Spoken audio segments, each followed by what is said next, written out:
It is currently 12:30 a.m. after the world premiere of Nightbitch, but I really wanted to talk about it.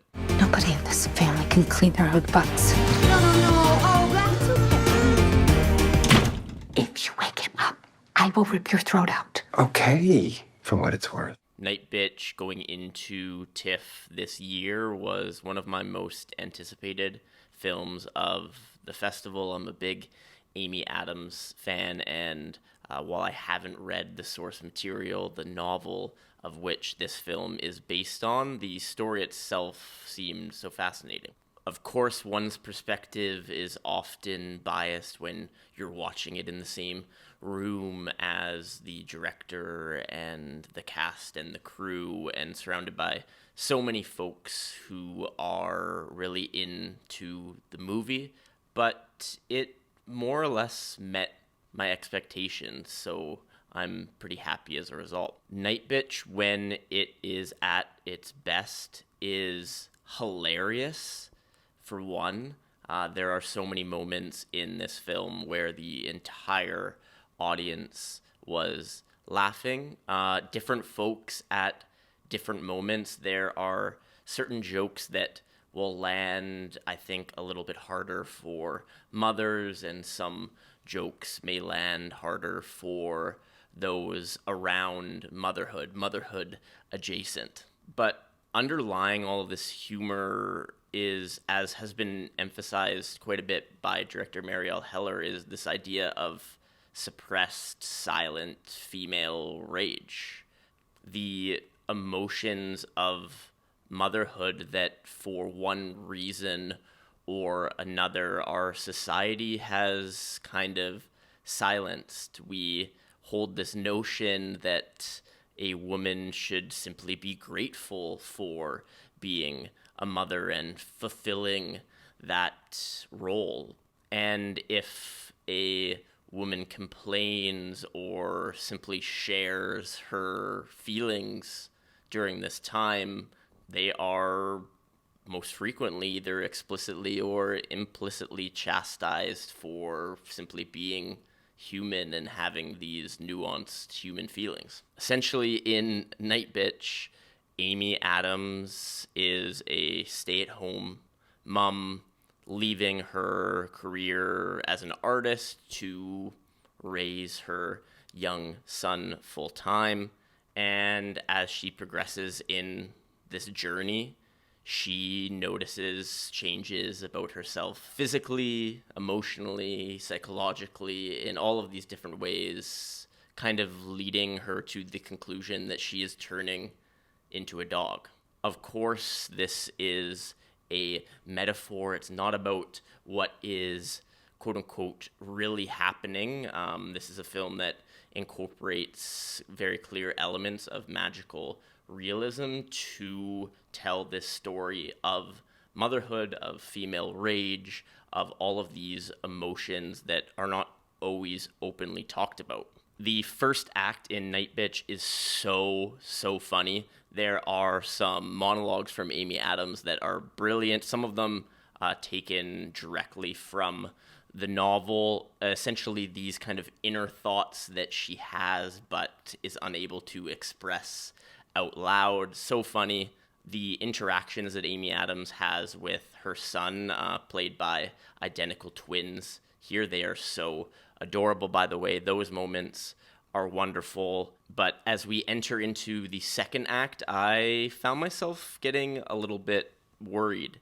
We were beginning to rehash this clear metaphor for motherhood, and while the lines, the beats were still eliciting laughter from the crowd, it lost a little bit of steam. Thankfully, the third act is very strong, not as purely funny as the opening of the film, but very effective in conveying these messages about motherhood and the silent struggles. There are so many tremendous lines in this film, and that, of course, is a testament to the screenwriting, but also to the original source material, as a lot of these lines are pulled from the novel. Many of the best lines come from the supporting performance from Scoot McNairy playing Amy Adams' husband, who is not a bad man, not a bad person. This was emphasized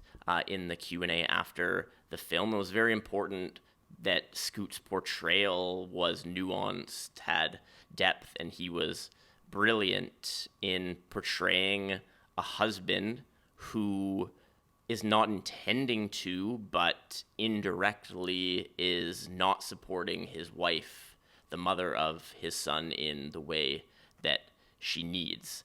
I can already see the quote-unquote headlines from some folks out there talking about this film as a movie that is anti-motherhood, is anti-men, and that is almost laughable that these takes exist, because the very pain that is central to Amy Adams' character is rooted in this cognitive dissonance, the fact that she does love her son so deeply, that she sees so clearly the beauty of motherhood, but yet is struggling. And that sort of self-doubt and negative self-talk that creeps in when there's this understanding of how beautiful this experience is, simultaneously paired with feelings of pain and anger and confusion. While Nightbitch is definitely geared toward women in terms of highlighting an experience that is unique to mothers, if you have any sort of empathy, it's pretty easy to latch on to the emotional experience here. And as Scoot McNairy so emotionally and eloquently kind of explained in the Q&A, he was on the verge of tears during this discussion, which I found quite beautiful, just hearing him talk about his experience working with these amazing women and just listening, just actually shutting up and listening. At the end of the day, Nightbitch is not a perfect film. Amy Adams is strong, Scoot McNairy is strong, the overall thematic messaging is strong, but the second act loses some steam. The metaphor becomes a little bit repetitive at times, but still the ability of Marielle Heller to pretty seamlessly blend the comedy with the rage in such an absurdist visual language is definitely a worthwhile experience. And there are elements of this film that I know for sure will make so many people feel heard in a way that maybe they haven't before, which is wild because it's a film about Amy Adams turning into a dog. If you like this video, thanks so much. Subscribe for more TIFF coverage, some more other festival coverage, and movie film reviews in the future. Thanks so much. Cheers.